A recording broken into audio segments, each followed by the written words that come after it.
Ji friends, today our topic is the cumulative interest paid on loan between start and end periods, and the cumulative second topic is the cumulative principal paid on between start and end period. मतलब कि हम जो interest amount यानी सूद की जो amount है, जो असल कीमत है किसी भी प्रोडक्ट की, लोन की, वो किसी भी दो पीरियड्स के दरमियान अगर हम लोग मालूम करना चाहें तो वो कैसे मालूम करेंगे। पहले तो ये होता था कि हम ईयरली स्टार्ट में एक स्पेसिफिक टाइम पीरियड होता था वो मालूम कर लेते थे। अब हमें ज़रूरत पड़ती है दो मुख्तलिफ पीरियड्स के दरमियान एक वैल्यू को मालूम करने के लिए। तो इसके लिए हम कम्युलेटिव सबसे पहले इंटरेस्ट को देखेंगे। इसको हम लोग किससे डिनोट करते हैं? CUTIPNT। ये है कम्युलेटिव इंटरेस्ट। इसकी डेफिनेशन होगी जी, रिटर्न्स द कम्युलेटिव इंटरेस्ट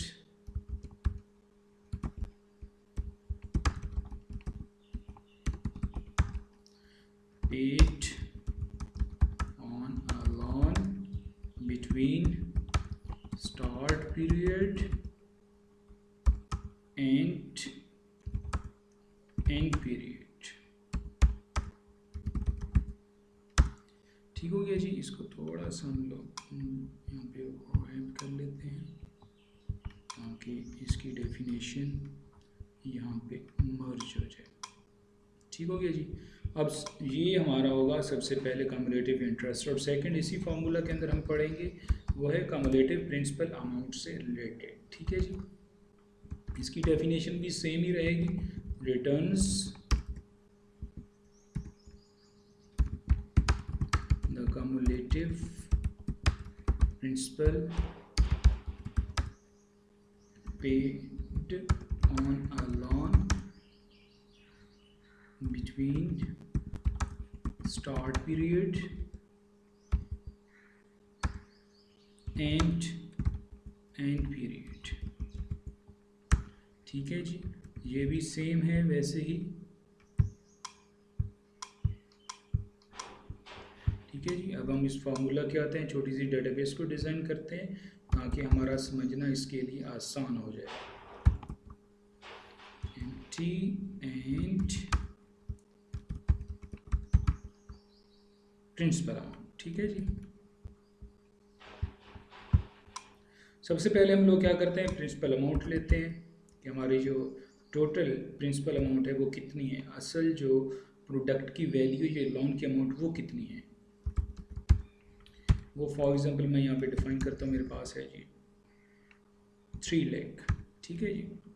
अब हम लोग आते हैं उसके इंटरेस्ट के ऊपर कि उसके ऊपर सूद कितना है जो चार्ज किया जा रहा है। वो फॉर एग्जांपल यहाँ पे मैं लेता हूँ जी 5%। ठीक है जी। अब हम चाह रहे हैं जी टर्म कि टोटल जो पीरियड्स है, टोटल जो पीरियड है वो कितना है। ठीक है जी। पीरियड और टर्म लाइक 30 हम डाल देते हैं जी। इसके बाद है जी स्टार्टिंग पीरियड कि प्रोडक्ट का जो स्टार्टिंग पीरियड है, स्टार्टिंग पेमेंट जो है वो टाइम पीरियड वो 16 है।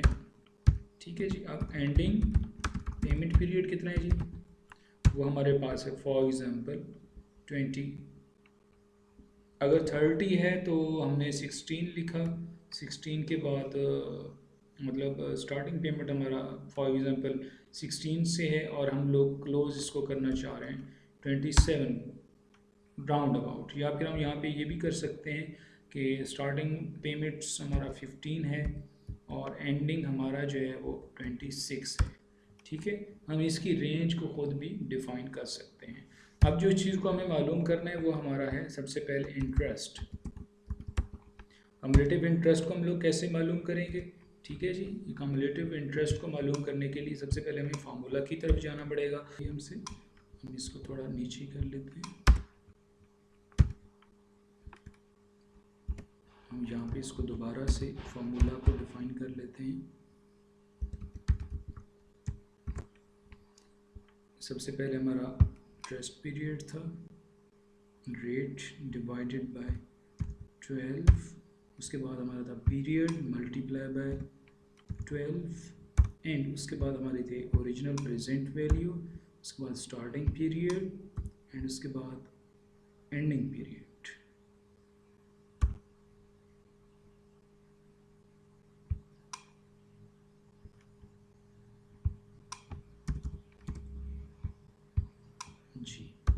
एंड उसके बाद टाइप है एंड ऑफ द पीरियड के लिए हम लोग 0 को डिफाइन करेंगे। तो यहाँ पे हमारे पास आप लोग देख रहे हैं कि हमारे पास एक प्रिंसिपल अमाउंट्स यहाँ पे जो सॉरी इंटरेस्ट अमाउंट यहाँ पे हमारे पास वैल्यू आ गई है। और इसी तरीके से अगर हम लोग कम्युलेटिव प्रिंसिपल अमाउंट का फार्मूला लेंगे तो सबसे पहले हम लोग लिखेंगे एंडिंग पेमेंट, ठीक है जी। फॉर एग्जांपल एंडिंग पेमेंट नहीं, हम लोग इसको लिख देंगे जी फार्मूला की प्रिंसिपल अमाउंट है for is equal to formula है जी इसका, फार्मूला सही है, कम्युलेटिव प्रिंसिपल का फार्मूला था तो इसलिए हम लोग कम्युलेटिव प्रिंसिपल का फार्मूला ही यहाँ पे डिफाइन करेंगे। सबसे पहले rate divided by 12 into number of periods multiply by 12 into हमारे पास प्रेजेंट वैल्यू है, फिर इंटू हमारे पास स्टार्टिंग टाइम पीरियड है, फिर इंटू हमारे पास क्लोजिंग एंडिंग टाइम पीरियड है, फिर हम एंड ऑफ द पीरियड्स के लिए 0 डिफाइन करेंगे, फार्मूला को क्लोज करेंगे, हमारे पास यहाँ पे अमाउंट आएगी। ऐसे ही अगर हम यहाँ पे 6% करते हैं फॉर एग्जांपल, हमारा रेट्स चीज़ें डिफाइन चेंज हो गई, पीरियड्स का हम लोग फॉर एग्जांपल हम करते हैं 21 तो चेंज हो जाएगी। इसी तरह से एंडिंग पीरियड को मैं 27 करता हूँ, चेंज हो जाएगी। इस तरह से मैं अगर अमाउंट को भी चेंज करता हूँ तो ये भी चेंज हो जाएगी। ऐसे ही डेटाबेस को आपने डिज़ाइन करना है, इसकी प्रैक्टिस करना है, प्रैक्टिस करने के बाद आपने इसको अपनी लाइफ में रोज़मर्रा इस्तेमाल में यूज़ करना है।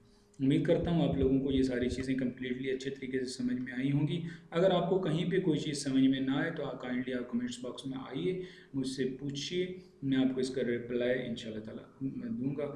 और मज़ीद फर्दर फाइनेंशियल मॉडलिंग से रिलेटेड वीडियोस को देखने के लिए मेरे चैनल को सब्सक्राइब करें, बेल आइकन का बटन ज़रूर प्रेस करें, ग्रुप्स में दोस्तों के साथ शेयर करें। मिलते हैं एक अगली नेक्स्ट वीडियो में। अल्लाह हाफ़िज़।